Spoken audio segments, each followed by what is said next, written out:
Rebecca's water broke at 3:42 p.m. in the hospital cafeteria, 8 weeks early. But when the staff rushed to help her, Dr. James Mitchell walked past without stopping, his arm wrapped around Elena, the mistress he'd been parading through the hallways for weeks, completely unaware the pregnant wife he divorced that morning was a secret trillionaire who'd purchased his family hospital, the building his grandfather had founded, specifically to control his destiny. He abandoned her at the hospital, literally stepping over her wheelchair to get into the elevator with Elena, while his mother Patricia watched from the second-floor window, her phone camera recording Rebecca's distress to send to their family group chat with the caption, "The trash taking itself out," mocking her tears even as contractions racked her body. The emergency room staff knew something the Mitchell family didn't. Rebecca's medical records listed her emergency contact as Montgomery Holdings' legal team, and her insurance wasn't regular coverage but executive platinum tier that only billionaire families possessed. Yet she'd never corrected anyone's assumptions about her financial status. Elena whispered in James's ear about their honeymoon plans to Bali, using money from the joint account he'd drained, believing Rebecca couldn't fight back legally. But in the hospital's administrative office, Rebecca's lawyers were already filing charges for theft, fraud, and financial abuse. Patricia had spent 3 years destroying Rebecca's confidence with carefully crafted insults about her clothing, her background, her worthiness to be a Mitchell. Never suspecting that Rebecca's cheap clothes were by choice, her humble demeanor was protective camouflage, and her silence during abuse was evidence collection. The hospital's staff had been informed that morning about their new owner, and they'd watched in horror as James Mitchell abused his soon-to-be ex-wife publicly, giving them the evidence Rebecca needed to justify his termination for unprofessional conduct and creating a hostile work environment, charges that would destroy his medical career permanently. How would James survive when his career, reputation, and freedom were simultaneously destroyed? What would Patricia do when she realized she'd bullied a billionaire who now controlled everything she valued? Would Elena stay when James became the penniless, disgraced man he'd accused Rebecca of being? And what final devastating truth would Rebecca reveal that would leave him broken and begging for another chance? This story teaches powerful lessons about the danger of public cruelty and karmic justice, how abusers often project their worst qualities onto victims, the wisdom of silence when you're building your case, and that real power moves in silence while fake power needs an audience.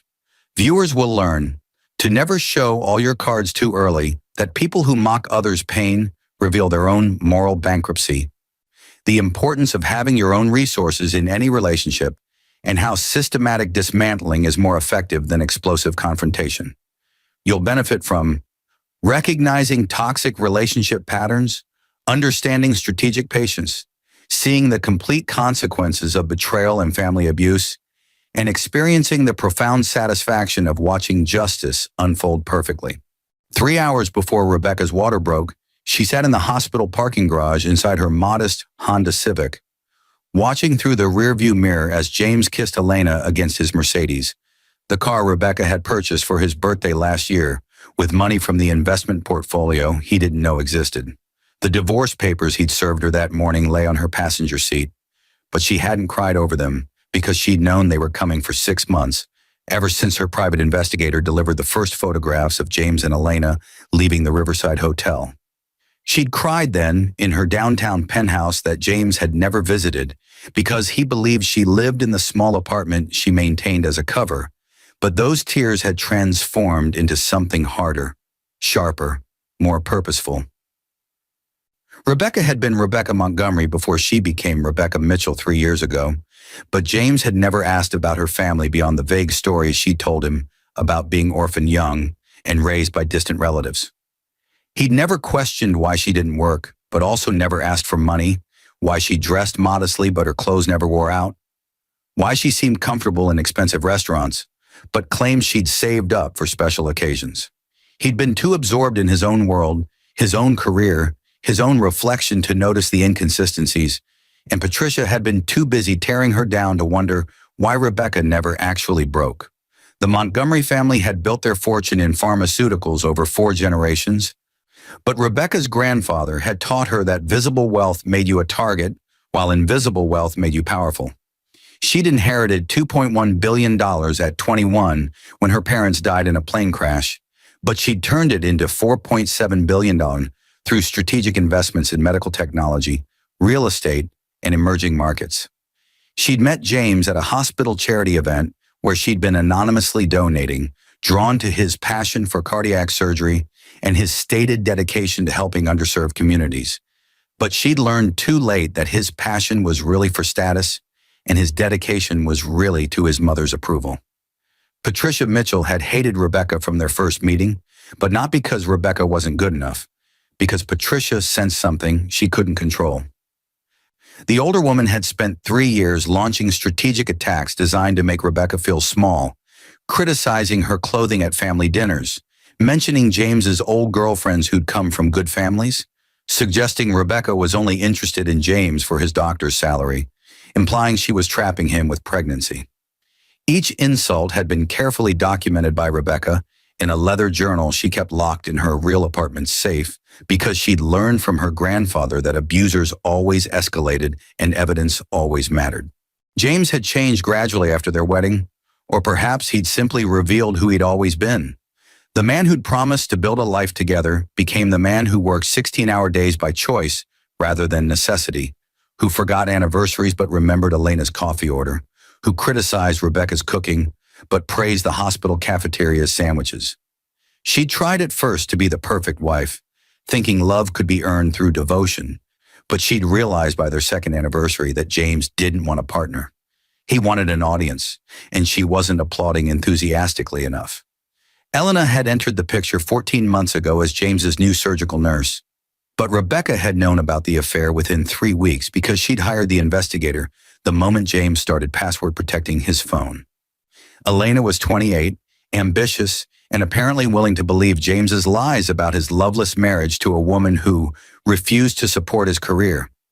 The irony would have been funny if it weren't so painful. Rebecca had literally purchased St. Anthony's Memorial Hospital 2 months ago, specifically because it was struggling financially, and James worked there, giving her complete control over his professional future while he plotted his personal betrayal.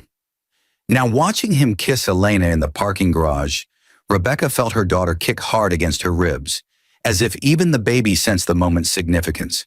She placed her hand on her belly, whispering, "I know, sweetheart. We're going to be fine. Better than fine." The manila envelope on her dashboard contained the ownership transfer documents, the termination notices, the fraud evidence, and something else. Something she'd discovered just last week that would destroy James more completely than losing his job or his reputation.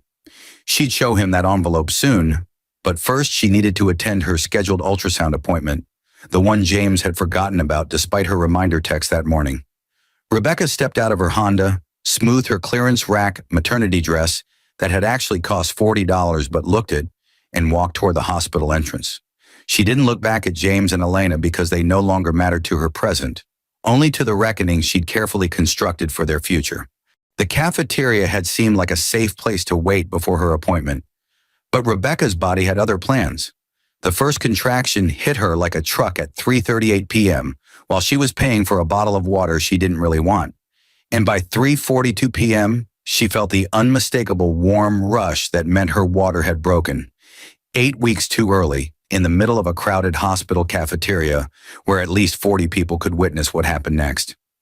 "Someone call labor and delivery," shouted Maria, the cafeteria cashier who'd always been kind to Rebecca during her lunch visits. 2 nurses from the orthopedic wing rushed over, and within 90 seconds, Rebecca was in a wheelchair, being pushed toward the elevators while her contractions intensified with frightening speed. The pain was crushing, but what crushed her more was the sight of James stepping out of the staff elevator at precisely that moment. Elena's lipstick smeared on his collar, his hand possessively gripping her waist. Rebecca's eyes met his across the 15 feet of polished hospital floor, and for one moment, one single suspended moment, she saw recognition flicker across his face.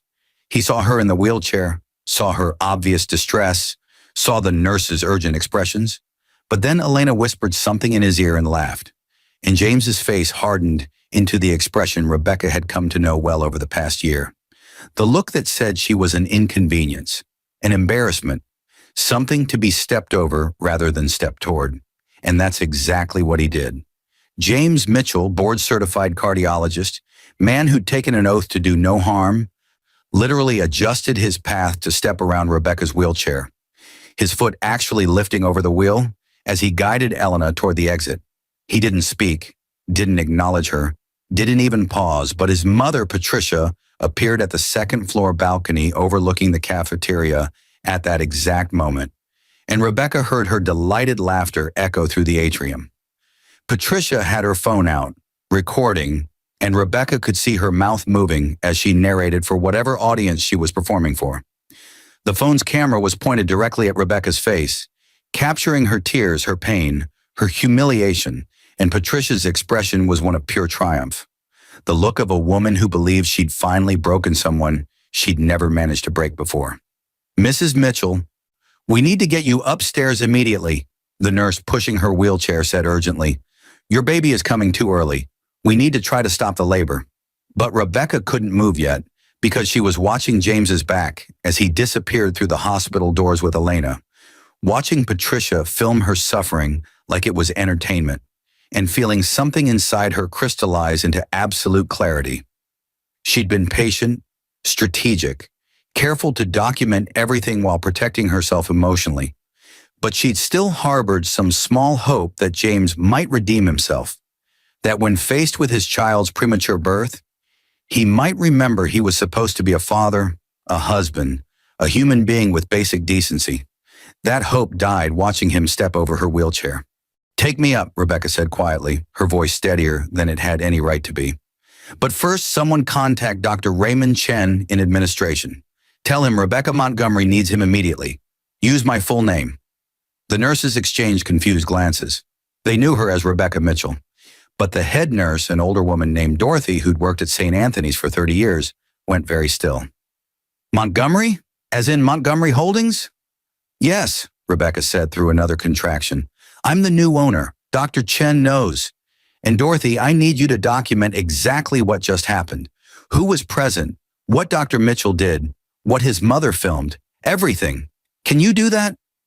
Dorothy's face transformed from confusion to understanding to righteous anger in 3 seconds flat. "Oh, honey, yes, I absolutely can. And I'll make sure every single person who witnessed this fills out an incident report." She turned to the other nurses. "Get her to L&D now. Page Dr. Sarah Kim. She's the best we have for premature labor. And someone find Dr. Chen. Tell him the owner is here and she's going into early labor because her husband just committed patient abandonment."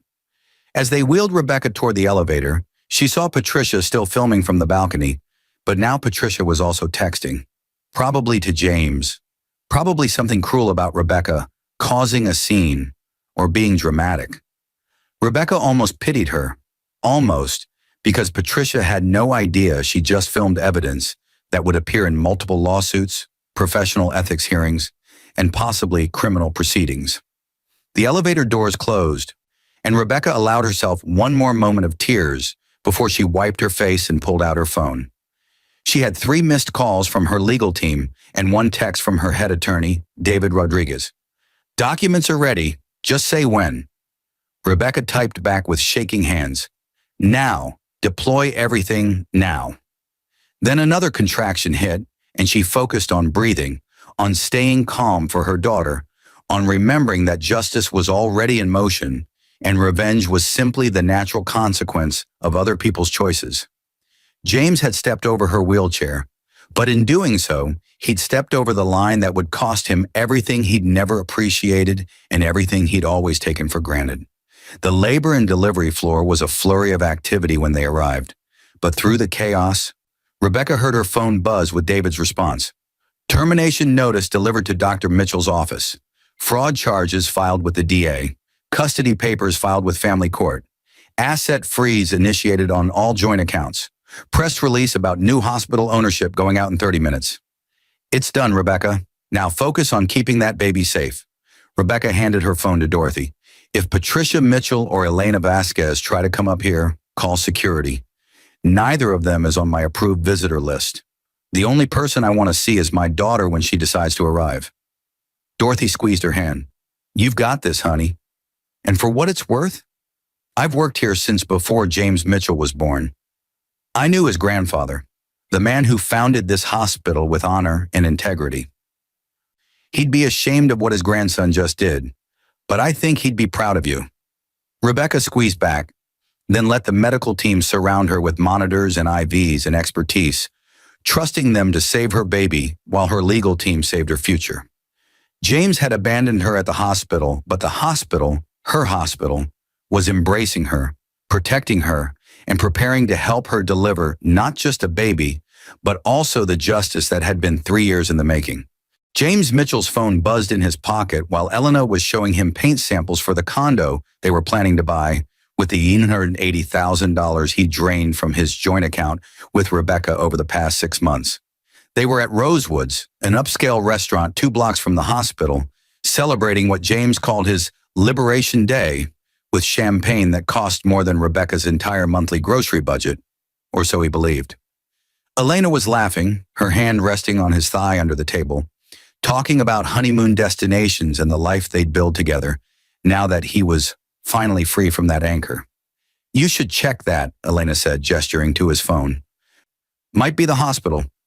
James glanced at the screen and saw an email from Human Resources with the subject line, "Urgent, immediate termination and facility ban." His stomach dropped, but he told himself it had to be a mistake. Maybe a phishing scam, because he was one of the hospital's top cardiac surgeons with an impeccable record and patient satisfaction scores that administration frequently cited in board meetings. But when he opened it, the words seemed to rearrange themselves into a nightmare. "Effective immediately, your employment at St. Anthony's Memorial Hospital is terminated for cause. Security has been notified. Your access credentials have been deactivated. You are hereby banned from hospital property pending investigation into professional misconduct, patient abandonment, and creation of a hostile work environment. This action is authorized by the hospital's new owner, Montgomery Holdings, LLC. All appeals should be directed to the legal department. Your final paycheck, minus deductions for pending investigations, will be mailed within 30 days. "What the hell?" James muttered, his champagne suddenly tasting like acid. He scrolled frantically through his emails and found 6 more. One from the state medical board about an ethics complaint, one from his bank about suspicious activity and an account freeze, one from a law firm he'd never heard of about fraud charges, one from the district attorney's office, one from family court about an emergency custody hearing, and one from his mother with the subject line, "Did you know?" Elena leaned over to read his screen, but James was already opening Patricia's email. His hands shaking so badly he almost dropped the phone. Patricia's message was uncharacteristically frantic. "James, call me now. That woman Rebecca isn't who we thought. I just got a call from the hospital. They're investigating me for embezzlement from the Mitchell Family Foundation. They're saying I've been stealing for 18 months.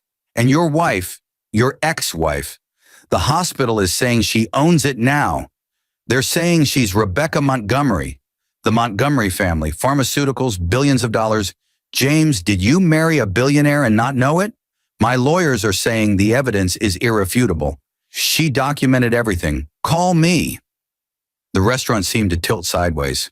James read the email 3 times, but the words didn't change, and the reality they described felt like falling through ice into freezing water. Rebecca? His Rebecca, who bought clearance clothes and clipped coupons and never complained when he forgot their anniversary? Rebecca, who his mother had mocked for 3 years as a gold digger despite never actually asking him for money? That Rebecca was a Montgomery? "James, what's wrong? You look like you've seen a ghost," Elena said, but her voice sounded distant, tinny, like she was speaking from the end of a very long tunnel. He pulled up his browser and searched Rebecca Montgomery with trembling fingers. The results loaded, and his phone screen filled with images. Rebecca at charity galas in designer gowns. Rebecca cutting ribbons at hospital openings. Rebecca shaking hands with senators and tech CEOs. Rebecca on the cover of Forbes magazine 3 years ago with the headline, "The Quiet Billionaire, How Rebecca Montgomery Turned Inheritance into Empire." The Forbes article was dated 6 months before he'd met her. The photograph showed her in an elegant black dress, her hair styled differently, her smile more reserved, but it was unmistakably her, his wife, the woman he'd just divorced. the woman whose wheelchair he'd stepped over 4 hours ago, the woman currently in premature labor with his child in the hospital, he'd thought belonged to his family, but apparently now belonged to her. James's vision blurred as he scrolled through the article. Montgomery, 28, inherited $2.1 billion at 21, but has grown her wealth to an estimated $4.7 billion through strategic investments in medical technology, commercial real estate, in emerging markets. Unlike many young billionaires, Montgomery maintains a remarkably low profile, often appearing at charity events in modest attire and declining most interview requests. Real power doesn't need to announce itself, Montgomery told Forbes in a rare interview. I learned from my grandfather that visible wealth makes you a target, while invisible wealth makes you effective. Oh my God, James whispered, and the words felt like they were being ripped from his chest. Oh my God, what have I done? Elena grabbed his phone to read the article, her face going pale as she scrolled. Wait, this can't be right. She drove a Honda Civic. She wore Target clothes. She never... Elena stopped mid-sentence, her eyes widening. James, if she's worth billions, then the money you took from the joint account was probably nothing to her, James finished numbly. She let me take it. She was watching me steal from her and documenting it. His phone buzzed again. Another email, this time from his attorney, whom he'd paid $15,000 to handle the divorce, money he'd taken from that joint account. The subject line read, "Emergency meeting required. Criminal charges filed." James opened it with hands that had performed hundreds of delicate heart surgeries, but now couldn't hold a phone steady. James, we need to meet immediately. The DA has filed charges for theft, fraud, and financial abuse. Your ex-wife's legal team has provided documentation of $180,000 in unauthorized withdrawals from a joint account that was funded entirely by her assets. They also have evidence you lied on financial disclosure forms in the divorce proceedings, claiming the account was marital property built from your income. Additionally, Rebecca Montgomery's attorneys have filed for emergency full custody of your unborn child, citing abandonment and evidence you're an unfit parent. The medical board is investigating patient abandonment after you allegedly stepped over your wife's wheelchair while she was in premature labor. James, they have video, multiple witnesses. This is bad. This is career-ending and potentially prison-level bad. We need to talk about plea bargains. The restaurant noise faded to white static. James remembered stepping over the wheelchair, remembered seeing Rebecca's face, remembered choosing Elena over his wife's medical emergency. But at the time it had felt justified. She was leaving him anyway. She was always so dramatic. She'd be fine. The hospital staff would handle it. He'd never considered that 40 people would witness it, that his own mother would film it, that it would become evidence in legal proceedings that could cost him everything. James, I think I should go, Elena said quietly, standing up and grabbing her purse. This is a lot. And if there are criminal charges, I can't be associated with... You're leaving? James looked up at her, seeing clearly, for perhaps the first time, how shallow her features were, how calculated her affection had always been. Elena, you said you loved me. You said we'd build a life together. That was when you were a respected surgeon with a 6-figure salary, Elena said, her voice cold in a way he'd never heard before. Not an unemployed criminal who's about to lose his medical license. I'm sorry, James, but I have my own career to think about. She paused, then added with devastating casualness, and honestly, if your wife is worth billions and you never knew, you're not as smart as I thought you were. Good luck with everything. She walked out of the restaurant, leaving James sitting alone with a $300 champagne bill and the wreckage of every assumption he'd ever made about his life, his wife, and his own intelligence. His phone kept buzzing. More emails, more texts, more evidence of the systematic destruction Rebecca had engineered, while he'd been too arrogant to notice he was building his own gallows. A new email appeared from an unknown sender with the subject line, "From Rebecca." James's hand shook as he opened it. James, by now you've received the legal notifications. I want you to understand something. I didn't do this out of cruelty. I did this because you abandoned a pregnant woman in medical distress, your wife, your child, and that revealed who you truly are beneath the doctor's coat and the kind words you used when we first met. You stepped over my wheelchair. Your mother filmed my suffering. Elena helped you steal from me. All of you assumed I was powerless because I chose to appear humble. You confused kindness with weakness and silence with ignorance. I gave you 3 years to prove my initial judgment of your character was wrong. Instead, you proved it was too generous. The hospital your grandfather built with integrity now belongs to someone who will restore that integrity. Your daughter will be born into a world where she knows her worth isn't determined by what she can do for narcissists. And you will learn that real consequences exist for real cruelty. I don't hate you, James. I pity you. You had everything that mattered and traded it for everything that doesn't. Goodbye. James sat in that restaurant for 3 hours after reading Rebecca's email.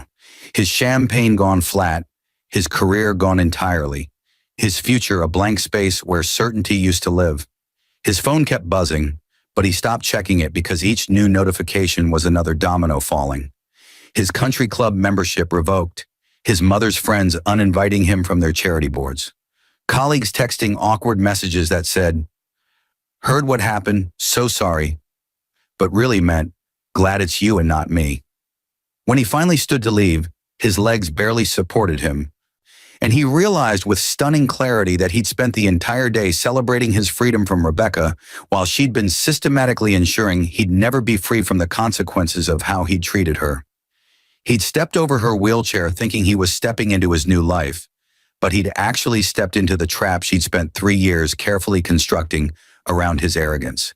The crushing weight of what he'd lost, not the money or the career, but the woman who'd loved him enough to be patient, to give him chances, to hope he'd choose differently, finally broke through his shock, and James Mitchell stood outside Rosewood's restaurant, a place he could no longer afford, and wept for everything he'd thrown away without ever understanding its value. 6 weeks later, James Mitchell stood outside St. Anthony's Memorial Hospital, the building he could no longer enter without being arrested for trespassing, holding a letter his attorney had told him was legal suicide to deliver personally, but he'd run out of options and dignity weeks ago. His Mercedes had been repossessed, his condo was in foreclosure, and the criminal trial for fraud and theft was scheduled to begin in 2 months. Elena had blocked his number after their third date failed when he couldn't pay the bill, and his mother Patricia wasn't speaking to him because her embezzlement charges had resulted in house arrest and the complete destruction of her social standing. But none of that mattered as much as the fact that his daughter had been born 6 weeks ago, 5 weeks premature but healthy, weighing 4 pounds and 3 ounces. And he hadn't been allowed to meet her because Rebecca's emergency custody filing had been granted within 48 hours of his abandonment. The judge had watched the security footage of James stepping over Rebecca's wheelchair, had read Patricia's text messages mocking Rebecca's tears, had reviewed the financial evidence of systematic theft, and had ruled that James Mitchell posed a danger to the child's well-being and was prohibited from contact until he completed court-ordered therapy and demonstrated sustained rehabilitation. James had spent 6 weeks in a studio apartment his brother grudgingly rented to him, working as a medical consultant for $25 an hour, the only job he could get after the medical board suspended his license pending the criminal trial's outcome, and trying to understand how he'd mistaken a billionaire's humility for poverty, strategic patience for weakness, and documented evidence collection for naive acceptance of abuse. The Forbes article about Rebecca had led him down a rabbit hole of discovering who she really was. A woman who'd revolutionized pharmaceutical supply chains in developing countries, who'd anonymously funded children's hospitals across 12 states, who turned down interviews with major networks because she believed real change happens in quiet rooms, not on television. She'd been extraordinary, and he'd treated her like she was lucky to have him. The letter in his hand wasn't a legal document. His attorney had already filed all the appropriate appeals and motions, all of which had been systematically denied, but a personal one, written and rewritten 37 times over 6 weeks until James had finally managed to articulate something that wasn't excuses or justifications, but actual accountability. He didn't expect Rebecca to read it, didn't expect forgiveness, didn't even expect acknowledgement, but he needed to try because the alternative was living the rest of his life, knowing he'd been too cowardly to face what he'd done. The hospital's main entrance gleamed in the October sunlight, and James could see through the glass doors to the lobby where a new portrait hung. Rebecca Montgomery Mitchell. The plaque read, "Owner and philanthropist, dedicated to patient care, community service, and the legacy of compassionate medicine." She'd kept his last name, which somehow made everything worse. A reminder that she'd actually meant her wedding vows even when he'd abandoned his. "Can I help you?" A security guard James didn't recognize approached him, hand resting casually on his radio, in a way that communicated he knew exactly who James was and what he wasn't allowed to do.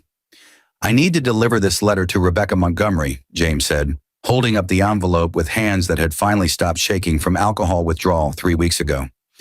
"I know I can't go inside. I'm not trying to violate the restraining order. Could you give this to her, please?"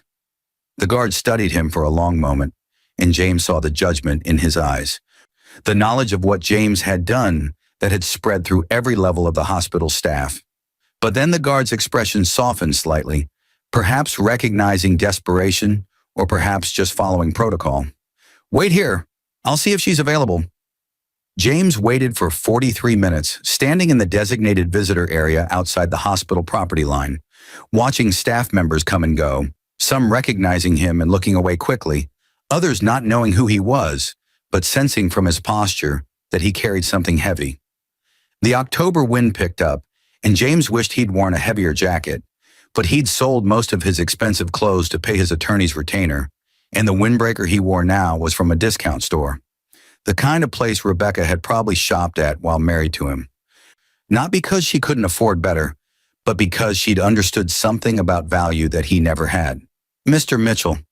The voice came from behind him, and James turned to find not the security guard, but Dorothy, the head nurse who'd been pushing Rebecca's wheelchair the day everything fell apart.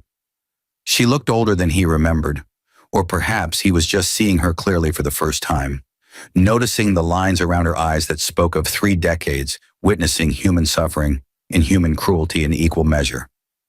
"Dorothy," James said, his voice cracking on her name, "is Rebecca, She's upstairs with your daughter," Dorothy said, her tone neither kind nor cruel but factual. "Lily, that's what Rebecca named her.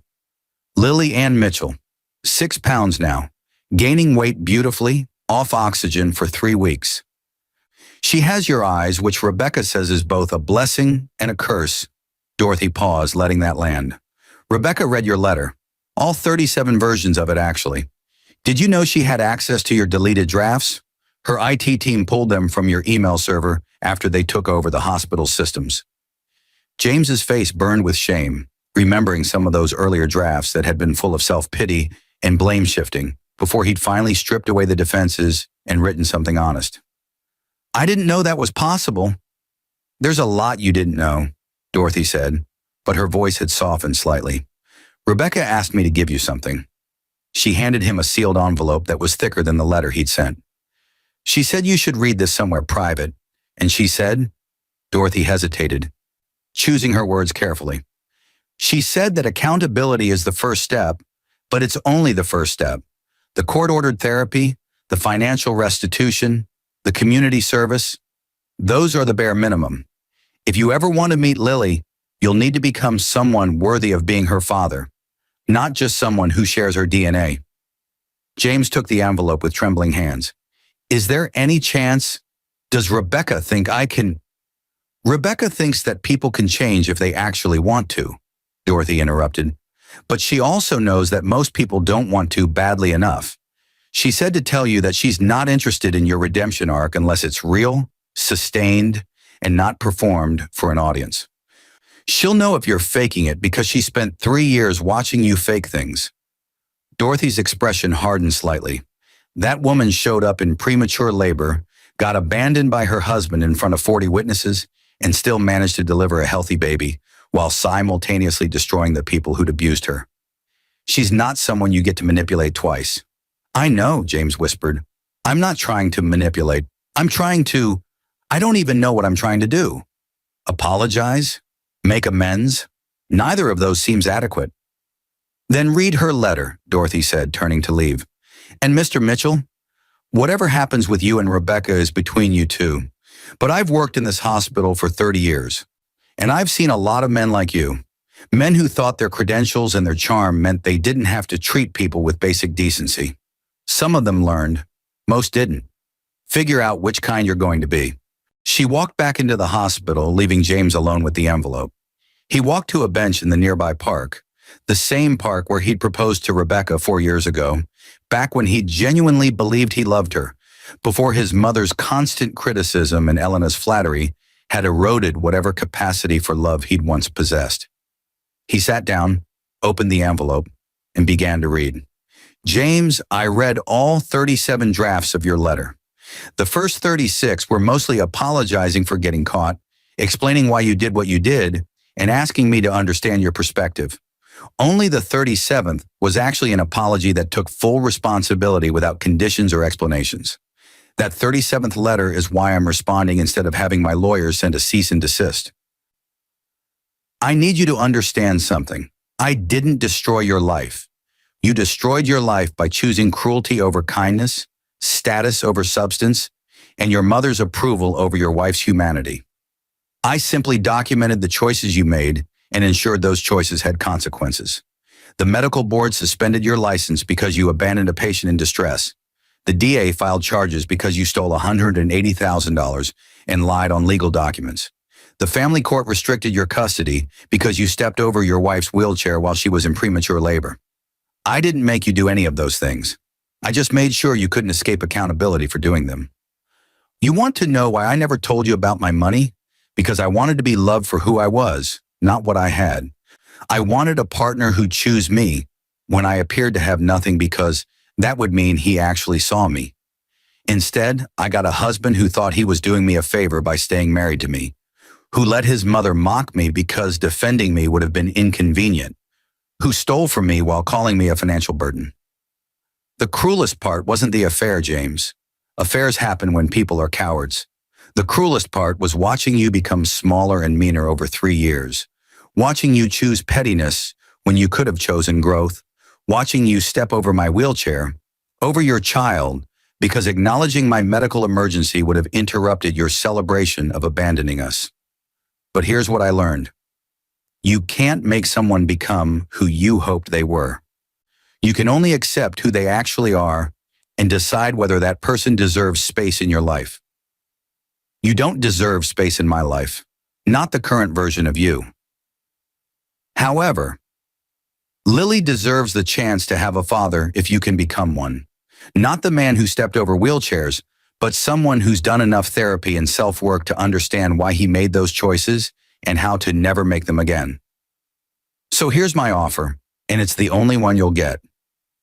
Complete the court-ordered requirements, all of them, not the bare minimum.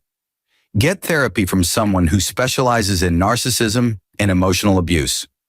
I've attached a list of recommended therapists. Stay sober. Yes, I know about the drinking. Get a job, any honest job, and keep it for at least a year.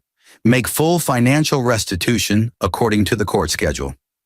And most importantly, spend that time actually examining who you became and why. In 2 years, if you've done all of that and your therapist certifies you've made genuine progress, we can discuss supervised visitation with Lily. Not custody, not co-parenting. Supervised visits where you'll prove over time that you're safe for our daughter to know. If you violate any of these conditions, if you contact me outside the approved channels, if you speak to the press, if you try to manipulate public sympathy, or if you do anything that suggests you're performing rehabilitation rather than experiencing it, this offer is permanently withdrawn. I'm not doing this for you. I'm doing it for Lily because every child deserves a chance to know their father if that father is willing to become someone worth knowing. The man I married 4 years ago had potential. The man who stepped over my wheelchair destroyed that man. I'm offering you the chance to build someone new from the rubble. Whether you actually do that work is entirely up to you. Rebecca. P.S. Your mother, Patricia, is permanently banned from any contact with Lily or me. She filmed me during a medical emergency to mock me, and that's not someone I'll ever allow near my daughter. You can maintain whatever relationship with her you choose, but she will never meet her granddaughter unless she does similar work, which I doubt she's capable of. P.P.S. Elena contacted my office asking for a settlement to keep quiet about your relationship. I had my attorney send her a cease and desist and evidence we'll use if she tries extortion. You picked quite the partner. I hope the last few months helped you understand what attracts people to you when they think you have something versus who stays when you have nothing. James read the letter 3 times, and with each reading, different sentences landed like blows. You can't make someone become who you hoped they were. The man who stepped over my wheelchair destroyed that man. I'm not doing this for you. Each sentence was precisely calibrated to cut through his defenses while offering something he didn't deserve. A path back, narrow and difficult, but a path nonetheless. He folded the letter carefully, placed it back in the envelope, and sat on that bench for 2 more hours, watching the hospital where his daughter currently lived, where his ex-wife had rebuilt her life without him, where his grandfather's portrait still hung, but his own never would. The October sun set behind the building, and James Mitchell made a choice. Not the choice to beg for another chance, not the choice to fight the consequences, but the choice to actually do the work Rebecca outlined, regardless of whether it led back to them. He called the first therapist on Rebecca's list, scheduled an intake appointment, and began the long, humbling process of becoming someone who could look his daughter in the eyes and honestly say, I failed completely, but I'm learning to do better. Whether that would ever be enough, he didn't know. But for the first time in years, James understood that enough wasn't something he got to decide. Rebecca had given him a gift, not forgiveness, not reconciliation, but accountability and a map. Everything else would be earned, slowly and painfully, in the quiet rooms where real change happens when no one's watching. He left the park as the street lights flickered on, carrying Rebecca's letter in his pocket and the crushing weight of his choices on his shoulders. Finally understanding that the woman he'd stepped over had been standing the entire time. He'd just been too blind to see it. This story reveals powerful truths about relationships, power, and consequences. Rebecca's strength wasn't in her wealth. It was in her patience, documentation, and refusal to let abuse define her. James's downfall wasn't Rebecca's revenge. It was the natural outcome of his choices. Patricia's cruelty became her own prison. And Elena's opportunism left her with nothing. The lessons are clear. Never underestimate quiet people. Document abuse systematically. Real power moves in silence. Accountability is the only path to redemption. And the person you step over today might be the person who controls your tomorrow. Remember, karma isn't punishment. It's simply life ensuring that everyone eventually faces the truth of who they chose to become.